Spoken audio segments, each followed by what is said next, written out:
My name is István Rév. I'm the director of the archives, and I would like, before asking Michael Ignatieff to open the exhibition, to answer two questions. Why the Open Society Archives decided to have this exhibition, and the second question I will try to give an answer to is why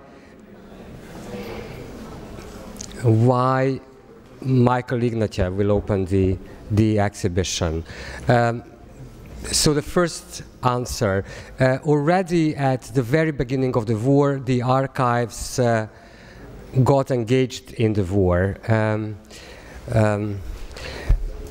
trying to do something in order to ease the situation of the people who were most involved. And when we learned that the ethnic Albanians had to leave the country without identity papers, we, together with some people from Harvard and from a microfilming company in Chicago, started to collect old Kosovo phone directories in order to help people to restore their identities at the end of the war. Although only 7% of the population had telephones before the war in Kosovo, we thought that still it could be some help if a refugee returning to Kosovo will be asked who was his or her nearest neighbor who had a telephone.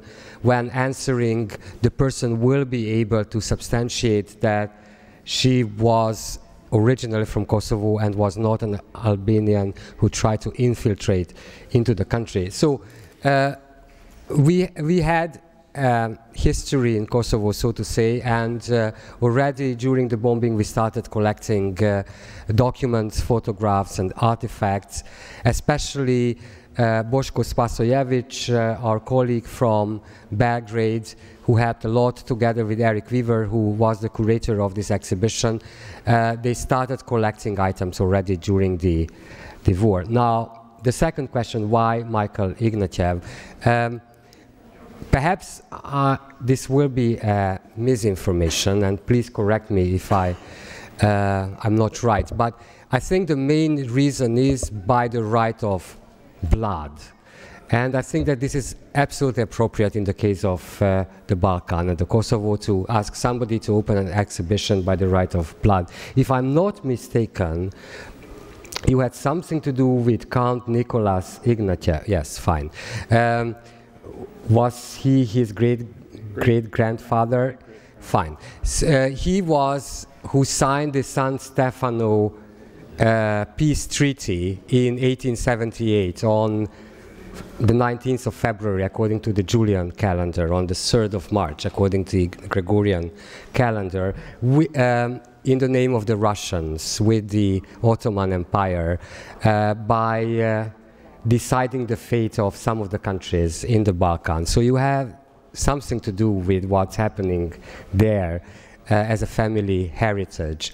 So I thought that it was appropriate to invite Michael to open this exhibition, and there is an added reason why we thought that he would be the right person for this afternoon here, and this is this book which has recently been published and which is a sad bestseller on the best-selling lists in the West. Please, Michael. Thank you. Thank you, István. While I alter my microphone there. Can I be heard at the back? Good. Those of you who've already heard a lecture of mine across the street will be relieved to know that I'm going to keep this short. I've never been asked to open anything before, and so it's a very great honor to be asked to open an exhibition like this. And this exhibition, which I had a quick preview of, is doing something extremely, extremely important, and that is to show the war from a variety of sides, from both sides. The material in this exhibition that I found most striking and important was the material from Belgrade, from Niš, from Kosovo. It's very, very unusual to have an exhibition that presents the war from all sides of the conflict. And that's a very important thing to do, because war is an encounter not only between military violence, but between competing views of the world. And the war itself is seen in radically different ways. What was for us in the NATO alliance a necessary humanitarian intervention waged in order to vindicate certain principles of universal human rights was, if you were under the bombs in Belgrade, seen as a form of imperial aggression, and the resistance to it was seen, and you'll see this in all the material, as a heroic defense of a small nation's rights to self-determination.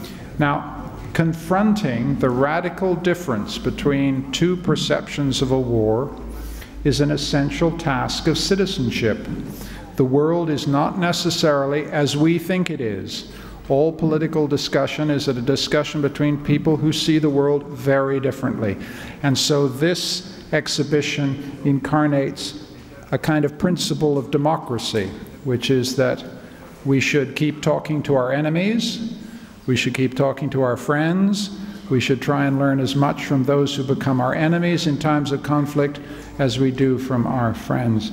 And that, I think, is the principle behind this exhibition, and it has some wonderful things in it. It has right there on that monitor Paul Pawlikowski's fantastic film about Radovan Karadzic called Serbian Epics, shot in Pale in 1993, one of the greatest documentaries done about the war. It also has something, and this is a moment if you're Hungarian, in which you, I think, can indulge in very legitimate pride, because you have a very, very fine war photographer in your midst. And one of the functions of this exhibition is that you should take pride in his work. And I'm going to mispronounce his name, but his name is Bela Shandelsky. And all through this room, you'll see very, very strong images done by a local Hungarian photographer in whom you have every reason to take pride. I thank you for your attention, and now you should do what you came here, which is to look at the exhibition and not at me. Thank you very much.